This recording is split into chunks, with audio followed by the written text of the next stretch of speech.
Hello, this is Ralph K. Ginorio. Give me a few minutes and I'll suggest an idea worth considering.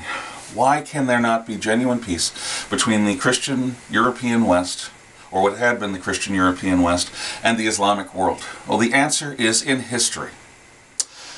Both us, Westerners, and our Islamic neighbors have had times in our history where there is a unity between church, state, and self.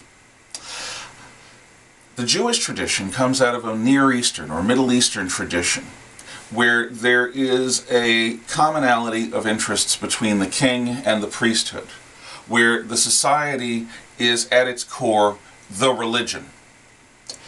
When Christ comes along, and when St. Paul takes Christ's message out of the Middle Eastern context into the Greek and Roman world, this theocentric, God-centered, faith-centered reality is leavened by the Greco-Roman classical sense that there is a religious dimension, that there is a self. But between those, and in addition to those, there's a social dimension, a cultural dimension, an artistic dimension, a political dimension, an economic dimension.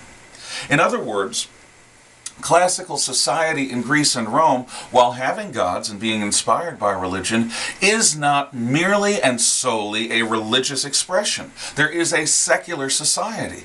There is a humanism, a glorification of the mind and body of man. When the West falls in the Dark Ages to the Germans, this sense of individualism is actually heightened because of the German insistence on a free lifestyle without many limits.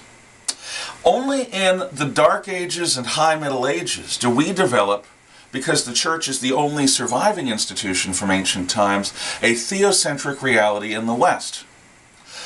The kings and emperors needed the Church and the popes, just as the popes and Church needed the kings and emperors. They worked hand in glove. They both partnered up to rule and minister to Europe. They competed with one another, but this competition was limited because without the legitimacy conferred by the Church and without the protection conferred by the kings, neither church nor state could function. But at the end of the Middle Ages, as Gutenberg's press spreads ideas contrary to church orthodoxy, something amazing happens. It seems like for the first time in ages, the kings or reformist forces in society could take over the central gear of civilization, the church. When Luther starts preaching religious reform, when this call is taken up, when the Protestant Reformation occurs, and when the Reformed Christianity appears later, it initiates 150 years of religious warfare. The 15 and early 1600s, except for the world wars, is the bloodiest phase of European history. And Europeans are murdering each other in droves over which is the proper way to worship Christ. For 150 years, we slaughter one another without limit. In the 30 Years' War, the final phase of these religious wars, a larger proportion of the German population are killed than at any time in their history except for 1944-45 at the end of World War II, when Germany was bombed and invaded. These religious wars taught us something. We learned the lesson the hard way. We learned how to have peace while abiding heresy.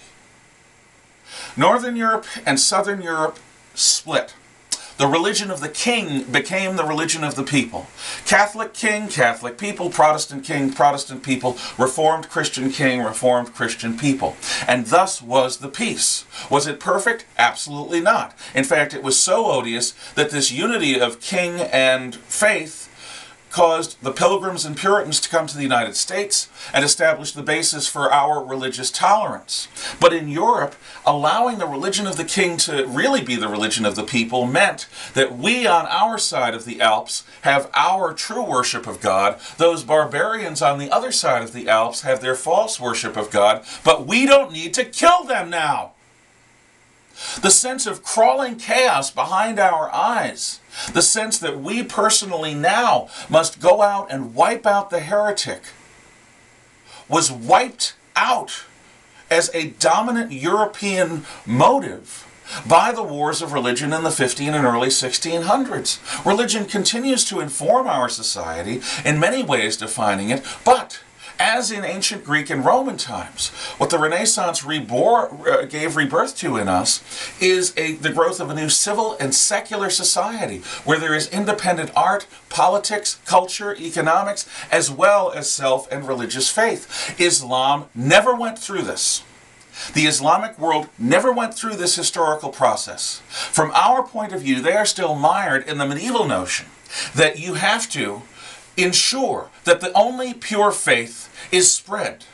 It is your personal duty to spread that faith, and especially to fight heresy and to personally revenge upon assaults and insults to the faith. There is a brittleness and a militancy that is from our Middle Ages that inspires Muslims to spread the faith by reason or force, to call fatwas, death threats, against anyone who personally defames the Prophet Muhammad, against anyone who causes too much difficulty to the Islamic faith.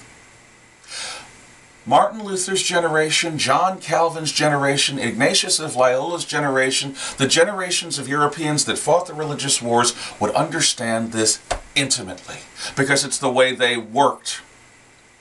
But that is no longer the way the Christian West functions.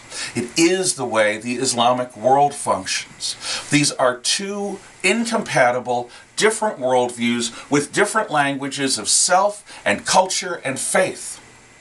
It is entirely possible that there can be no meeting of minds while people maintain a medieval notion on the one hand that you must have religious purity everywhere you know about, or you must personally fight to bring that religious unity, and on the other hand this notion of genuine religious tolerance where I have my faith, you have yours, and we can still be civil to one another and wish each other peace.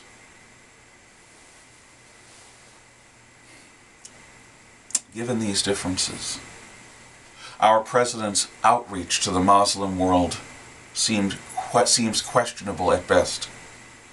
Until the Islamic world goes through a historical experience that teaches them bone deep the futility of wars of religion, they will engage in wars of religion as a matter of honor and as a matter of personal and cultural salvation.